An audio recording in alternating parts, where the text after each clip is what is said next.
السلام عليكم ورحمة الله وبركاته. ازيكم حبايب قلبي؟ عاملين ايه؟ اتمنى يا رب تكونوا بخير.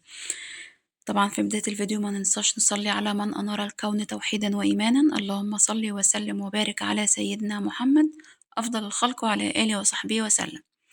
طبعا فضلا وليس امرا من كل حبايبي اللي بيتابعوني وبيحبوني، اتمنى منكم طبعا تدعوا لابويا بالرحمة والمغفرة. اللهم ارحم امواتنا وامواتكم واموات المسلمين جميعا يا رب، واربط على قلوبنا جميعا يا رب على فراقهم. النهاردة بقى جاية لكم باختراع جميل جدا، حاجة فوق الوصف بصراحة، يعني حاجة جميلة جدا. مكوناته سهلة خالص وبسيطة. أنا اشتغلت معاكم على طول اهوت. بسرعة كده هنقول مع بعض المقادير: كوباية من السكر البودر، وعليها كوباية من الزبدة على سمنة. تمام كده. هبدأ أضربهم كده مع بعض، هدمجهم مع بعض لحد ما يوصلوا اللون بتاعهم يفتح شوية، لونهم يتغير. أول ما لونهم يتغير، اللون بيتغير حوالي دقيقتين، بضربهم دقيقتين واللون بيروح بيتغير معايا على طول. نزلت معايا باتنين بيضة واتنين ظرف من الفانيليا، وهستمر في الخفق تاني حوالي 3 دقايق. 3 دقايق بس هيكون الخليط معاكي كريمي بالشكل اللي حضراتكم شايفينه ده كده.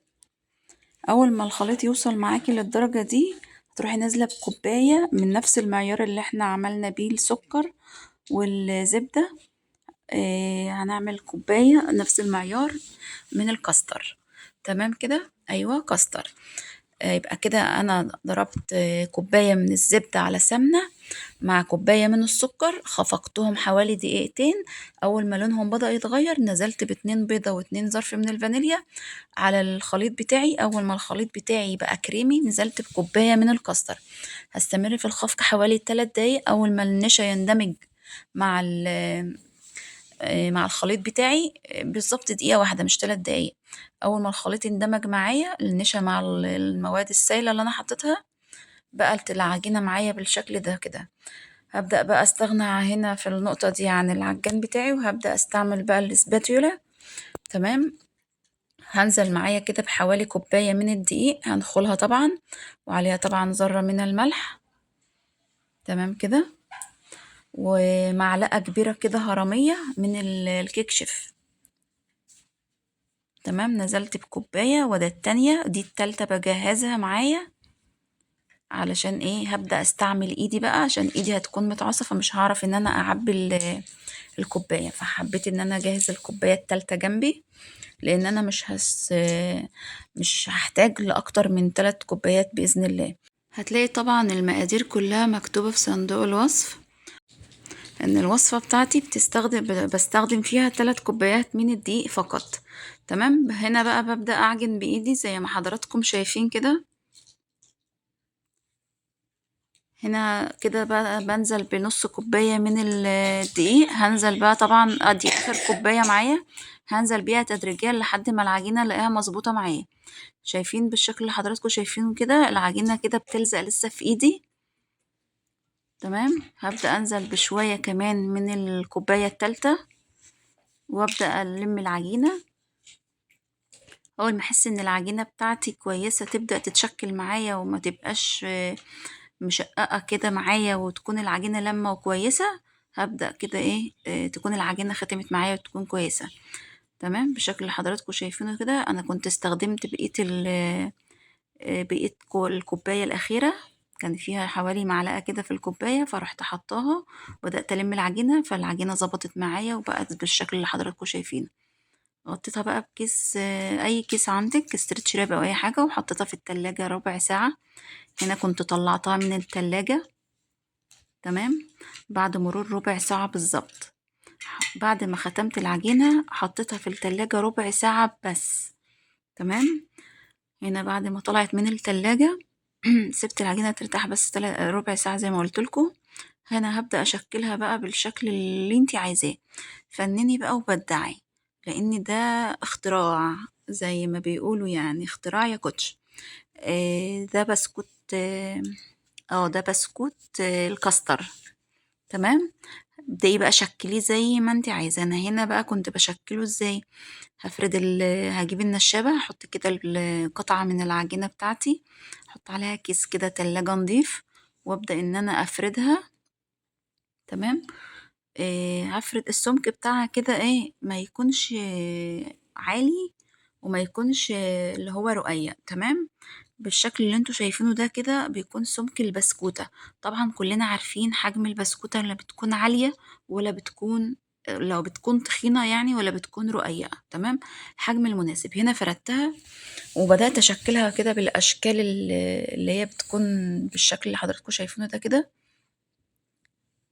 بس ما ظبطتش معايا لأن العجينة آه، كانت بتفك معايا كده، ما كانتش بتطلع الشكل مظبوط. لما فردت العجينة على الأرض ما ظبطتش معايا ان انا اقطعها كده.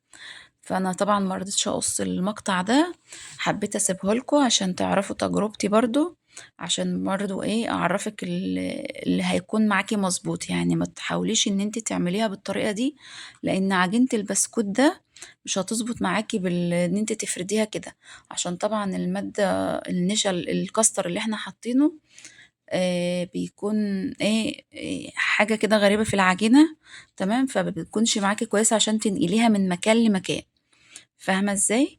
يا ريت اكون قادرة اوصل لك المعلومة صح. طبعا النشا لما بيكون معاكي في عجين، فطبعا ما تعرفيش تشيلي العجينة من مكان تحطيه في مكان، فلازم تعمليه وتحطيه في المكان على طول، ما تعرفيش تنقليه من مكان لمكان تاني. يا رب اكون قدرت اوصل لكم المعلومة. ان شاء الله تكونوا وصلت لكم وعرفتوا ووصلتوا لطريقة التشكيل كويسة. انا بدأت اشكله بالشكل اللي انا وريته لكم. جبت القطاعة كده اللي انا بشكل بيها، وبدأت احط فيها قطعة من العجين واكبسها فيها كويس جدا واروح مطلعاها كده، فبتكون معايا كويسة، تمام. بدأت برضو اعمل بطريقة تانية عشان تسهل عليا اكتر. طبعا مش عايزة اخد الشكل بتاع المكبس نفسه، فاهمين اللي هي الكتابة اللي جوه. فبدأت اجيب العجينة كده وافردها على ايدي، تمام، بالشكل اللي حضراتكم شايفينه كده. وجبت القطاعة ورحت مقطعاها. طبعا زي ما قلت لكم هي ما خدتش معايا الرسمة اللي في المكبس نفسه، تمام. انا بس عايزة ايه المكبس يقطعها لي، القطاعة دي يعني تقطع لي البسكوتة، تشكلها لي بس على اشكال، تمام كده. ودي كانت طريقة سهلة وما خدتش معايا وقت خالص. يعني طريقة ان انت بتكبسي العجينة بتاعة الاشكال دي بتاخد وقت معاكي شوية، لكن انت تفردي العجينة على ايديكي بالشكل ده كده وتروحي قطعاها بالقطاعة كده وهي على ايديكي من غير ما تاخد الشكل، دي كده افضل طريقة هتعرفي يعني تخلصي بيها، تنجزي بيها الوقت بتاعك، وتخلصي البسكوت في وقت بسيط جدا ما تغيبش فيه، وبتطلع معاكي شكلها حلو برضو، متشكلة وجميلة ومفيش أي مشكلة. طريقة سهلة جدا، والمقادير بسيطة، مفيش أبسط من كده، والمكونات موجودة في كل بيت.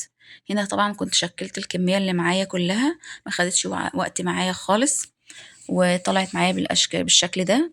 طبعا دول 3 كوبايات من الدقيق، على كوباية من السكر، على كوباية من الزبدة، على 2 بيضة، على 2 ظرف فانيليا، على معلقة كبيرة من البيكنج باودر، تمام كده. طبعا مقادير سهلة وبسيطة ومتوفرة في كل بيت. هنا بقى التسوية بتاعتي على درجة حرارة حوالي 180. الفرن طبعا والع من تحت ومن فوق. طبعا الفرن مولعاه قبل ما ادخل الصاج بتاعي ب10 دقايق، وخدت وقت بالظبط معايا 12 دقيقة، وطلع معايا بالشكل اللي حضراتكم شايفينه ده. بصراحة تحفة، طريقته مفيش اسهل من كده، وطعمه بقى مش عايزة اقول لكم. انا عايزاكم كلكم تجربوه علشان انتوا بنفسكم تحكموا على الطعم والبساطة بتاعت البسكوت ده. بجد البسكوت ده اختراع اختراع يا جماعة، والله العظيم ما فيه اسهل من كده، وطعمه بصراحة تحفة وقرمشته جميلة.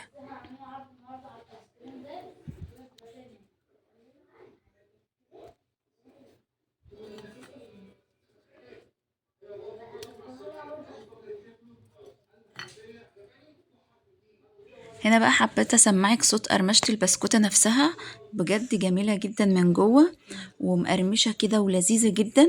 اتمنى منكم طبعا تجربوها وتقولوا رأيكم في كومنتات. وبس كده نكون وصلنا لنهاية الفيديو، وبفكرك يا ريت لو لسه ما عملتليش اللايك، يا ريت ما تنسيش تدعميني باللايك الجميل، ويا ريت لو تشيري الوصفة مع كل أصدقائك وحبايبك عشان كلهم يجربوها ويستفادوا بيها، وأشوفك في فيديو جديد ووصفة جديدة إن شاء الله على خير. مع السلامة.